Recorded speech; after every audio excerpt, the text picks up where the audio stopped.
Assalamualaikum warahmatullahi wabarakatuh. Kami dari kelompok 5 ingin mempresentasikan hasil diskusi kami yang berjudul Sistem Pencernaan, yang beranggotakan saya sendiri Asmida Firda dengan NIM 213131091 dan Seidah Labibah Sa'baniyah dengan NIM 213131081. Sistem pencernaan terdiri dari berbagai organ yang membantu dalam pencernaan makanan dan asimilasi nutrisi. Proses pemecahan partikel makanan yang kompleks, baik secara mekanis dan kimiawi, dalam bentuk yang lebih sederhana dari nutrisi yang dapat dengan mudah digunakan oleh tubuh. Sistem pencernaan untuk memberikan tubuh dengan nutrisi untuk tubuh dan mempertahankan diri dan untuk menghilangkan produk limbah dari tubuh. Saluran pencernaan manusia atau saluran pencernaan adalah sekitar 30 kaki panjang dan meluas dari mulut ke anus. Pencernaan rongga mulut capung aris pada rongga mulut makanan mulai dicerna secara mekanik dan kimiawi. Adapun alat kelenjar di dalam rongga mulut adalah gigi, lidah, dan kelenjar ludah.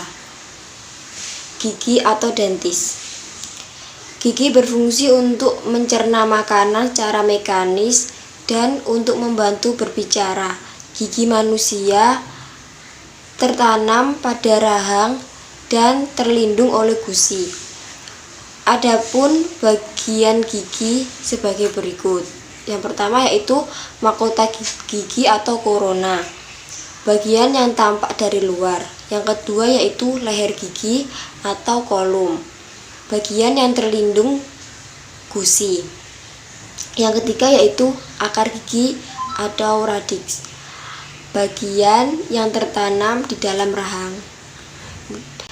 Apabila gigi disayat memanjang akan terlihat bagian-bagian berikut, yaitu email, bagian terluar dan terkeras. Yang kedua itu tulang gigi, tersusun atas zat dentin dan saraf pembuluh darah atau pulpa, serabut saraf dan pembuluh darah. Yang ketiga itu semen, pelapis tulang gigi yang masuk ke dalam rahang. Kemudian yaitu alat kelenjar dalam mulut. Lidah atau ligua. Lidah tersusun atas otot serat lintang dengan permukaan tidak rata dan terdapat tonjolan atau papila pengecap. Fungsi lidah yaitu yang pertama membantu mengaduk makanan di dalam rongga mulut. Yang kedua membantu membersihkan mulut. Yang ketiga membantu bersuara. Yang keempat membantu mendorong makanan pada waktu penelanan. Yang kelima sebagai indera pengecap. Yang keenam kelenjar ludah atau glandula saliva.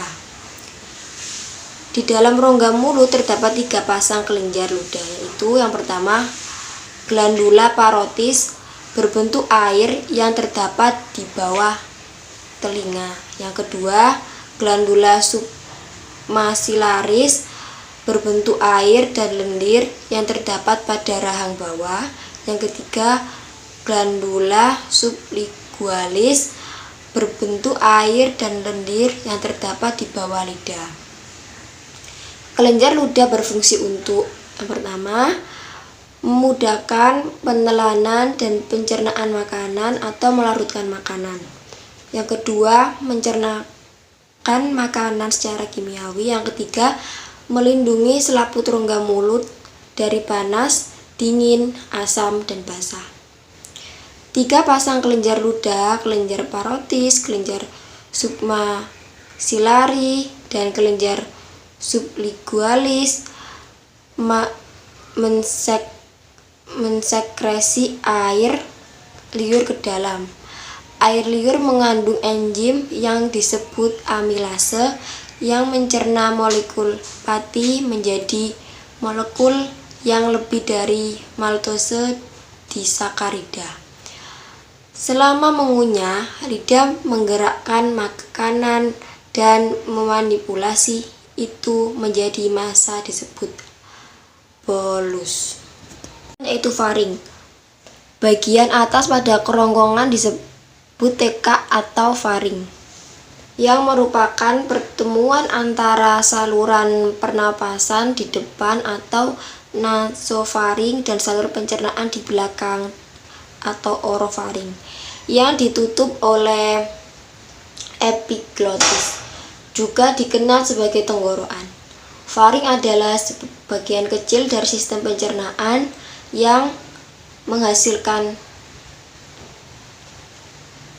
yang terletak antara mulut dan kerongkongan atau di belakang hidung.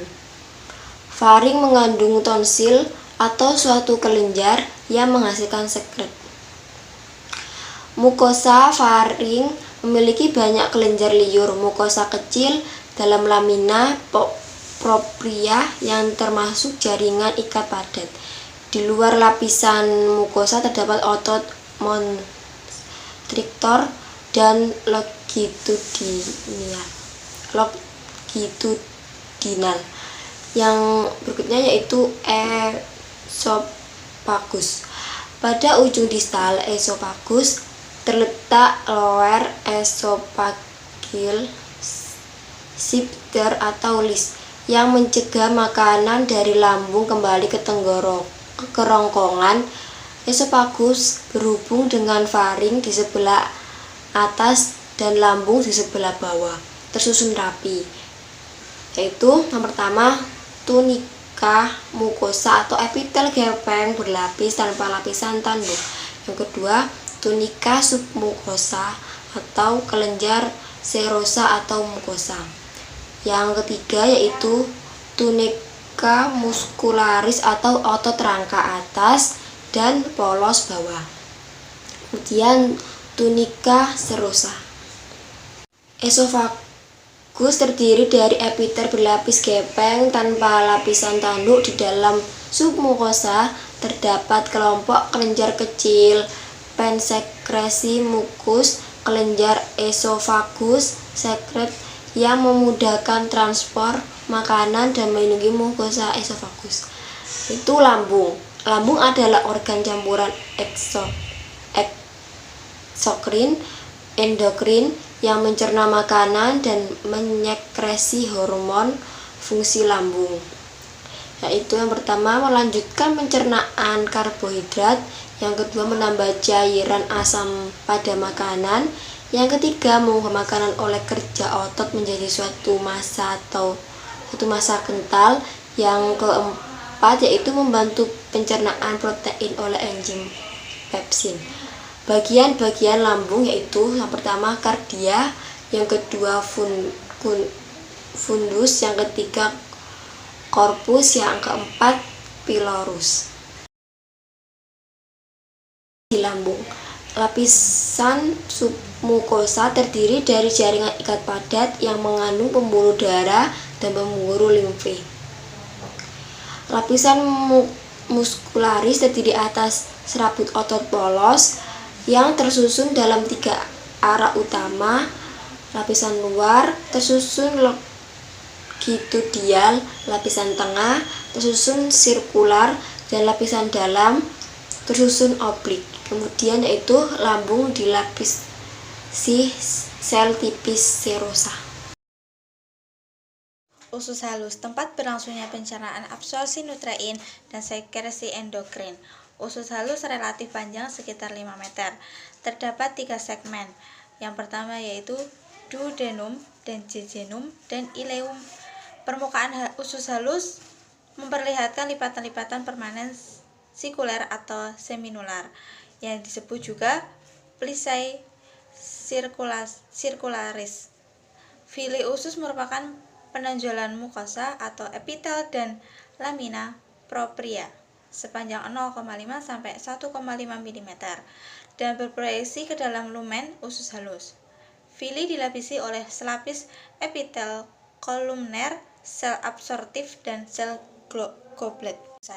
Usus besar merupakan usus yang terdiri dari membran mukosa tanpa adanya lipatan kecuali pada bagian distalnya atau rektum dan tidak memiliki fili. Mukosa dipenetrasi di seluruh area usus besar oleh kelenjar usus tubular yang dilapisi oleh sel goblet dan sel absorptif dengan sedikit sel enteroendokrin.